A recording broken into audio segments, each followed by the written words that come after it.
Okay. Here's a something to watch for on your machines. It's also a reason not to have plastic gears in a machine as well. This here is, I got the light on, the oil pump. Here is the that idler gear, which is driven by this on the back of the clutch. Now, what happens is plastic gears can have failures and have teeth get knocked off. So you see what happens here. This gear can spin, that one doesn't move. So if, say, it's turned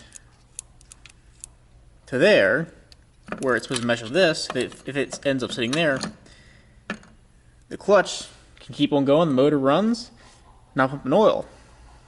There's a problem with that though, because this line goes to the head, and if you don't get oil to those cams, well, you'll grind your cams up, chew your head up.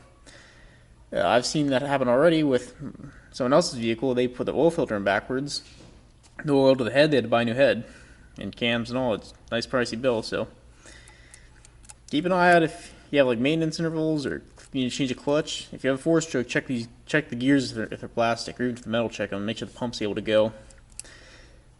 If I hadn't, I just had some, I didn't even have any indication. I was like, something just ain't right with the bike. It acted fine, ran fine. It was after I fixed something on it.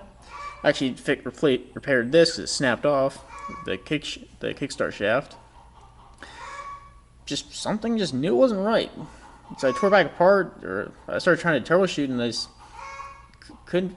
I had just this idea that there's something wrong with the oil system. Pulled the oil filter off and pulled different things apart. Tried running it, no oil came out anywhere, so I took it apart. And this is like a year and a half ago or so, maybe 2 years. So this bike's been sitting too long. I need to fix it. So I got the parts. Time to fix this bike. Watch out for that. That'll ruin your engine nice and quick. Keep going fast.